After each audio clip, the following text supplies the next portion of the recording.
Mas Quartzo veio desses dois pontos, de mostrar a diversidade que eu queria mostrar que as nossas músicas podem ter, né? De fazer um rap com samba, de fazer um rap mais pesado, de fazer, enfim, flutuar nas musicalidades. Mas essa coisa da gente dividir a mesma cultura é muito familiar mesmo, é do quintal. Por isso a importância do estúdio ser dentro daquele quintal. Tá mais do que na hora deles começarem a nos ouvir. Não é nem, a gente não quer que eles nos cedam nenhum lugar, entende? A gente não quer se encaixar em outros estereótipos, em outras caixas.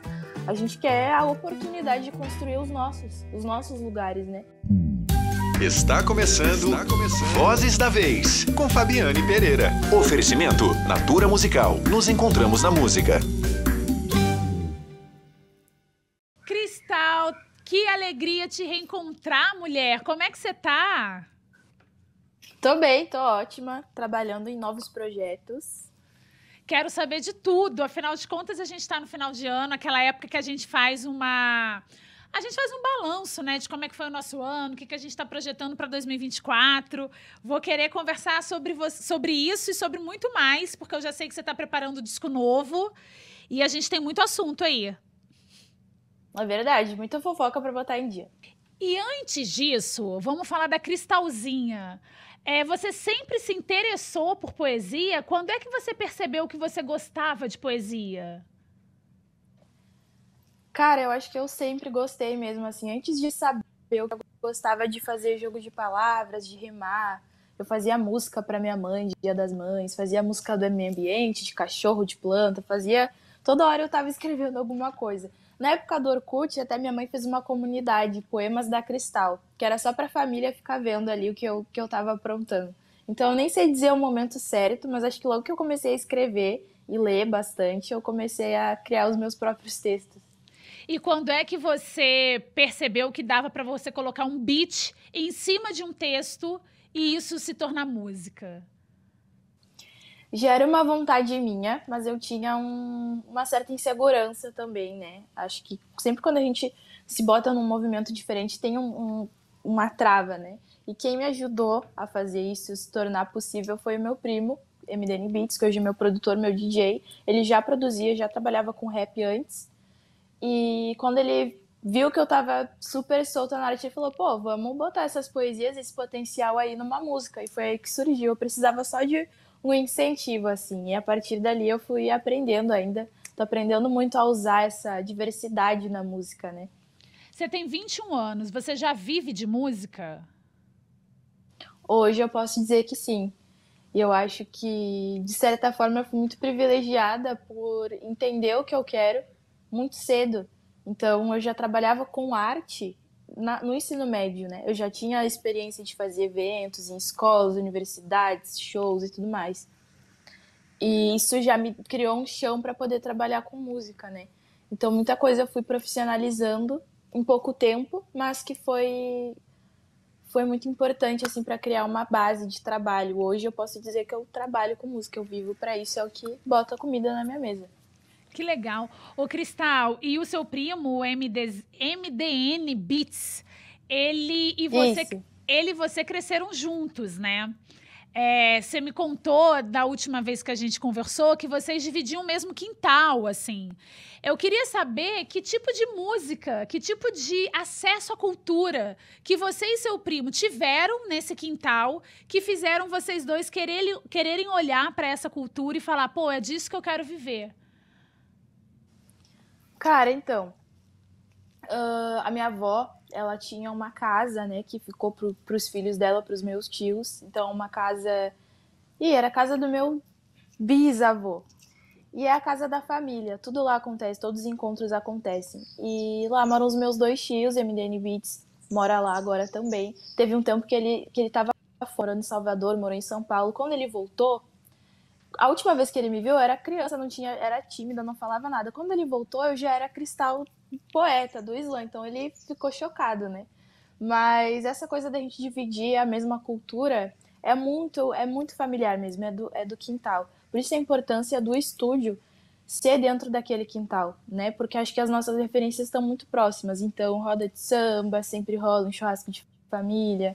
A gente canta as músicas, gosta de ouvir músicas juntos, todos juntos, né? Então, nossos encontros sempre são com muita música brasileira, principalmente. Mas a gente ouve de tudo um pouco. Então, às vezes rola um baile charme, às vezes rola uma soul music ali também. A gente divide os saberes, os conhecimentos, os gostos, acaba virando um só, assim. Então, nossa referência é total de todo mundo, dos primos, dos tios, de todo mundo. E tem outro primo ou outra prima que também é artista? Cara, eu vou dizer que acho que toda a minha família tem um pé na música, em algum momento foi, e até hoje eu tenho um primo agora que tá aprendendo a tocar cavaquinho, porque o meu tio tocava, meu tio era sambista, então tenho primos que fazem, inclusive o irmão do MDN Beats mais velho foi que ensinou ele a produzir. Minha mãe cantava, então todo mundo toca alguma coisa, sabe, trabalha com alguma coisa diferente da música, mas leva a música assim para a vida toda. Eu acho que foi importante para a família também ver a gente voltando com esse sonho que muitas vezes foi frustrado de alguns de não poder viver disso, de arte. Então para eles é muito gratificante, assim, a gente celebra muito eles e eles acabam trabalhando com a gente. Então tem muitos primos e tios, pessoas que trabalham comigo na equipe, não diretamente na música, mas ali nos shows, estão ali na produção. É muito massa, é muito massa. Que legal, que dá certo, né? Porque às vezes trabalhar em família acaba gerando muitos ruídos, mas aí eu tô vendo mas que a dá gente certo. tá em casa, dá certo. Se tiver que brigar, briga, tudo tá em casa, né? Exato. Dá pra puxar a orelha, tudo assim, ó. Aham. Ô, Cristal, você e o seu primo, o MDN, vocês juntos criaram o seu EP, que te projetou para o Brasil. Quartzo é um EP muito bonito, que teve, né, muitos elogios, recebeu muitos elogios. E aí eu queria que você me falasse um pouquinho quais foram os pontos de partida da criação desse disco. Então, acho que o meu primeiro impulso era que a gente estava trabalhando com singles, tudo era muito novo, né? Eu recém tinha lançado o meu primeiro single em 2019 e ele ainda estava reverberando. Ashley Banks foi o segundo e foi a primeira música que nos botou para fora do nosso estado, da nossa cidade, nos colocou numa atmosfera nacional. E, enfim, comecei a ter mais vontade de fazer coisas diferentes, de mostrar o que eu sabia fazer, de aprender e mostrar. Então eu vi no Quartzo uma forma de fazer um EP que eu pudesse usar essa diversidade de tudo que eu tinha aprendido, de tudo que eu gostava de ouvir, e falar sobre um lugar diferente que às vezes me faltava representatividade dentro do rap, que era falar sobre meus sentimentos. Só que não tem ninguém mais responsável, mais possível de representar os meus sentimentos que eu mesma, né? Então eu falei, bom, se eu tô sentindo falta, eu mesma vou falar o que tá faltando para mim. Mas Quartzo veio desses dois pontos, de mostrar a diversidade que eu queria mostrar que as nossas músicas podem ter, né? De fazer um rap com samba, de fazer um rap mais pesado, de fazer, enfim, flutuar nas musicalidades. E também de mostrar um lado mais sensível que todo artista tem, ainda mais sendo novo. Tem muitos artistas novos hoje em dia, a geração do rap tá vindo com muitos artistas novos, de idade, né? E às vezes a gente acaba deixando de falar algumas pautas importantes, que é Sim. da juventude, assim, saúde mental principalmente. Então foi nosso primeiro impulso foi isso, assim, e deu super certo. Fico muito feliz que a galera sentiu o que a gente queria passar. Você está falando de 4 anos, né? 2019. E aí agora você já está com um pezinho ali no seu próximo trabalho. Eu queria que você nos contasse Sim. esses pontos de partida. Para esse trabalho, 4 anos se passaram desde o lançamento do EP Quartzo. O que você está trabalhando? Quais são os assuntos que estão te orbitando a ponto de você querer transformá-los em arte? Então, acho que Quartzo me deu a possibilidade de ser sincera, de não ter medo de ser sincera comigo mesma, de mostrar o que eu sinto, o que eu gosto de falar. E entender que, sim, eu faço música primeiro para mim e depois para o público. Então, depois dessa casca, que é difícil a gente chegar nesse lugar tão íntimo, né? Porque, querendo ou não, eu estou me expondo para muita gente. Depois de passar por essa fase de saber que é possível, que eu já sei, é isso, tá tudo certo. Agora eu quero criar novos mundos, novos universos, novas histórias, novos personagens e sair dessa posição também, porque quando a gente se expõe, existe muito essa questão da pressão de ser um exemplo, de identificação também. Tem uma pressão também nisso. Claro. E eu acho que eu quero poder mostrar para o público, me acompanhar, né, nesse crescimento, de que a gente pode falar de tudo, a gente pode ser tudo. E ao mesmo tempo que eu falar das minhas fragilidades, eu também, em algum momento, posso ser forte, posso falar de fantasia, eu posso estar no mundo da lua também, sabe? E acho que o Epifania vem nessa levada, assim. O Epifania vem de uma história, é um álbum que conta uma história de uma personagem que eu criei e que não deixa de ser sobre mim, né? Uma história, a personagem Soul, ela me representa em outra dimensão, uma dimensão que ela viaja através da imaginação dela, através das músicas que ela ouve, e lá ela vai encontrando o porquê. Então é outra etapa da minha vida. Em Quartzo eu encontrei sobre o que eu queria falar. Em Epifania eu estou descobrindo a minha voz. Então outras formas de usar a minha voz. Eu canto mais, é um álbum de soul, tem rap, tem soul, mas principalmente inspirado nos nossos cantores de soul brasileiro. Então é uma época de mostrar o que eu aprendi com a minha voz e de soltar mais possibilidades aí pela frente. Nossa, já quero ouvir ele completo. Quando é que esse nome surgiu para você? Do Epifania? Epifania. Eu tava procurando muito assim. Acho que o nome veio antes de toda a ideia, sabe? Que eu não sabia exatamente sobre o que eu ia falar, mas eu tava num momento muito ouvindo soul brasileiro, né? Tava ouvindo muito Cassiano, Tony Tornado, Jorge Ben, Sandra de Sá. E eu ficava imaginando, cara, eles tiveram uma ideia, uma coisa assim, não sei, era uma explosão de ideias, né? E eu fui procurando palavras que remetessem a esse sentimento que é quando a gente tem uma virada de chave na vida, quando a gente escreve uma música muito boa, quando a gente escreve algo muito bom, que muda a nossa vida, né? E epifania quer dizer isso, né? É uma explosão de ideias, é um momento chave, assim, nossa, eu tive uma epifania agora. E essa epifania foi o sentimento que eu senti com o álbum, de tudo que ele ia me trazer, de todas as histórias que eu ia escrever também. Então foi a partir disso mesmo. Muito legal. Você citou aí, em alguma das respostas que você me deu, que você sentia a falta de representatividade no rap. O rap e o sertanejo, talvez, sejam os dois gêneros musicais mais machistas, né? Machistas nas letras, na maioria das vezes, a gente vê homens objetificando as mulheres ainda em 2023, e a gente vê poucas mulheres no topo dessa cadeia. E quando eu me refiro ao topo, eu não estou me referindo ao topo artístico, mas ao topo de grana mesmo, assim. As mulheres ainda não ganham como os homens que representam o rap ganham. E aí eu queria saber de você. Você acha que isso está mudando? Eu sei que você ainda é muito novinha no rolê, mas eu queria saber se você tem sentido uma certa movimentação. Será que os rapazes, os homens que fazem rap estão mais abertos a esse diálogo de que tem que colocar mulheres no rolê?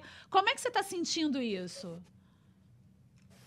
Então, eu concordo que existem muitos artistas e o público em si é muito machista também no rap, mas acredito que não é uma exclusividade do gênero, nem do sertanejo. Eu acho que é um reflexo mesmo da sociedade. Agora, quando a gente fala de mercado, realmente, no sertanejo a gente ainda vê mulheres muito bem-sucedidas, cantoras de sertanejo, né? E no rap a gente conta nos dedos quantas são milionárias, quantas têm a sua própria casa, a sua própria mansão. Hoje a gente vê rappers milionários, né? Com uma condição de vida totalmente luxuosa, assim. Sim. E eu acredito que, por parte dos homens, acho que não vejo tanta mudança significativa. Acho que é por causa do esforço das próprias mulheres mesmo que a gente está onde a gente está. E da reeducação do próprio público também, né? Então, com o movimento, porque assim, a gente provou que a gente sabe fazer um show muito bom, que a gente entrega coreografia, conceito, história, vocais, álbuns maravilhosos, não tenho o que falar. Então, boa parte do público está se conscientizando e apoiando e ouvindo e compartilhando essas artistas mulheres. Então, eu acho que é mais por parte do próprio grupo oprimido do que o opressor, porque às vezes os caras dão umas pataguadas assim inacreditável, sabe? Às vezes chama as minas, quando chama é só para um refrão, quando chama é só para música de amor. Só que a gente tem mais coisa para falar, a gente tem histórias para contar. É muito além do que a mina que dança no clipe, a mina que que é a namorada do rapper, né? A mina dançarina do palco. Então a gente tem muita história para contar. Hoje eu vejo muitas artistas mulheres, rappers que estão aí em ascensão. MC Luana, a Júlia Costa, a Ebony, que fez uma diz esses tempos. Foi eu tô polêmica, apaixonada por Ebony. Ela é braba, ela é braba. Então ela eu é acho muito que braba. O movimento dela também fez chacoalhar o trampo das meninas que já estavam em ascensão, sabe? Eu acho que tá mais do que na hora deles começarem a nos ouvir. Não é nem, a gente não quer que eles nos cedam nenhum lugar, porque o lugar da mulher ainda não está construído, entende? A gente não quer se encaixar em outros estereótipos, em outras caixas. A gente quer a oportunidade de construir os nossos lugares, né? Para chegar até lá, para chegar em rappers como o MC, da Djonga, Rashid, que tem grande respeito, uma história maravilhosa, um trabalho maravilhoso, mas a gente quer ter o mesmo reconhecimento deles, né? A gente está falando de rappers milionários, vamos falar de um aqui. Como é que o Djonga cruzou o seu caminho? Cara, então, o Djonga, ele apareceu quando eu tinha 2 músicas lançadas e ele me conheceu através de Ashley Banks, né? Então, tipo assim, minha segunda música não tinha nem 1 milhão, não tinha nada, assim.